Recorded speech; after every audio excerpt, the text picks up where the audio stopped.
Today we'll look at symbols in Affinity. Symbols allow you to keep multiple copies of an object in sync. Changes made to one symbol object will be reflected in the other symbol objects as well. I'm here in Affinity and I'm in the Vector Studio, but what I show you in this video will work in any of the studios. I have this vector character here.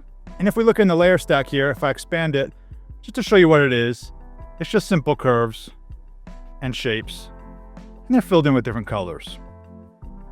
So just a simple object. Now if I make a copy of this character, let's command drag him. I have another layer in the stack.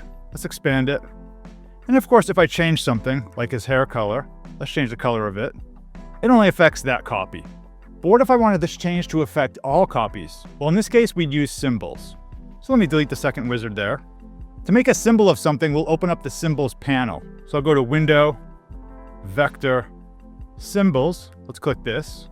And now with the object I want to make a symbol of selected, I'll click this button here, Create.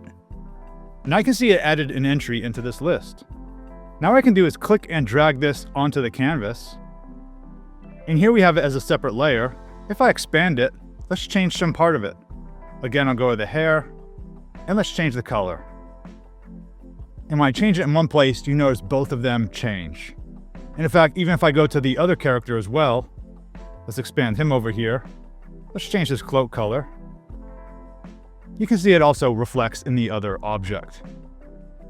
So both of these objects are symbols. And one way I know that is because if I look at the layer stack here, notice the orange line on the side of the layer. If I hover over it, it says symbol. So we know it's a symbol. I can add or delete things to symbols. So I'll add a star. I'll go to my Shapes panel. I'll select Star tool.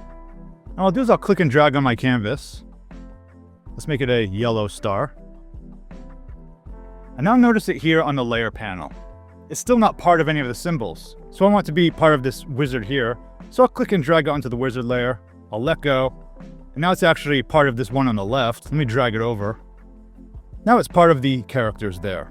And if I move it down, I can resize it. Put it like so. Let's zoom in. Rotate it. And any change I make in one affects the other. And what's happened over here in my layer stack is that the star is now inside this symbol group. Let's make a third wizard over here. I'll click this one. I'll just hold Command and drag. So now we have a third copy, and it also is a symbol. But let's say I just want to change the hair on this one and not affect the other ones. Well, if I expand it, if I try to change the hair, it's affecting all of them. Let's undo this. The way we can change one symbol independently is to turn off syncing. That's again in the Symbols panel. Window, Vector, Symbols. So by default, you can see this button here, Sync. It's turned on. That means any change I make in symbols will affect all the other ones. I'm going to turn it off for a moment, so I'll click this. So now the sync is off. So let's go to this wizard here. I'll select his hair, and if I change it, it only affects that one, because syncing is off.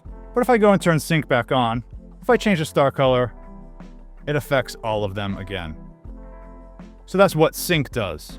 Now something you may also wonder about is rotating and resizing parts of your symbol. If I take this wizard here, if I rotate him, it's not affecting the other ones. Same thing if I resize it. Let's undo this.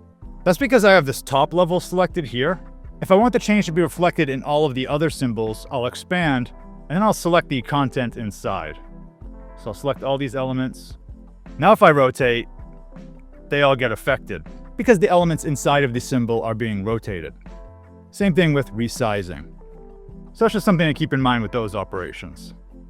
If you want rotate and resize to affect all the symbols, select all the content within that symbol. There are a few other housekeeping buttons over here that are pretty useful. Detach will make something not be a symbol at all anymore.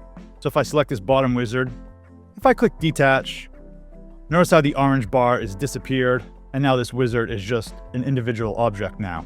Any change I make will not affect the other ones.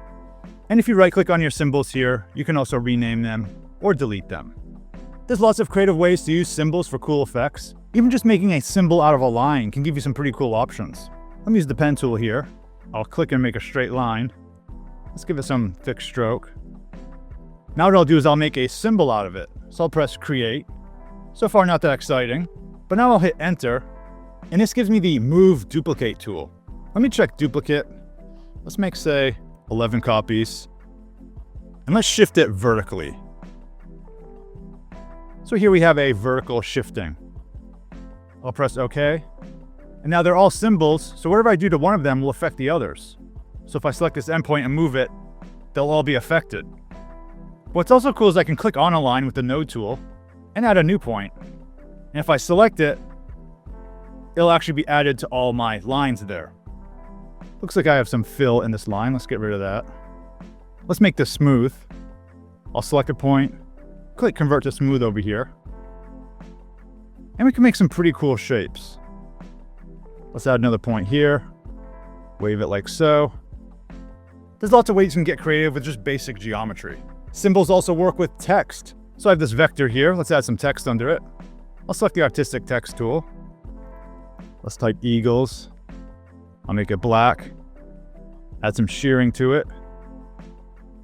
Now if I select both of these, I'll make a group out of them, Command G. I'll just call this logo. And let's go to my symbols, and let's create a symbol from it. I'll click and drag this new symbol over here. So now we have two objects with some text in it. Let's click into this one. I'll change it. Let's say it's Hawks now.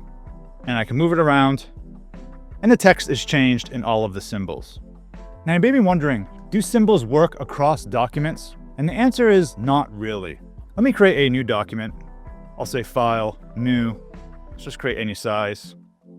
The reason I say not really is because when you create a new document, if you look at the symbols panel, it's not going to have any of the symbols from your other documents. Let's go back to that logo one. Here you can see there's a symbol there. This is my line document. This is my wizard document. The symbols are stored per document. However, you can copy a symbol into another document, and it will be an independent symbol there, but updates aren't going to be reflected across the document. To show you what I mean, let's take this symbol here. Press Command C. Let's go into my new document. I'll do Command V. So we have this new object here. It is a symbol. Let's make another copy of it. Let's make the bird red, the word blue. So it's acting like a symbol in this document, but if I go to my other document, it's not updating it. So you can paste symbols into a new document, but it's going to be an independent symbol in the new document. If there are any topics you want to see a video on, let me know down in the comments below. Thanks for watching, and see you in the next video.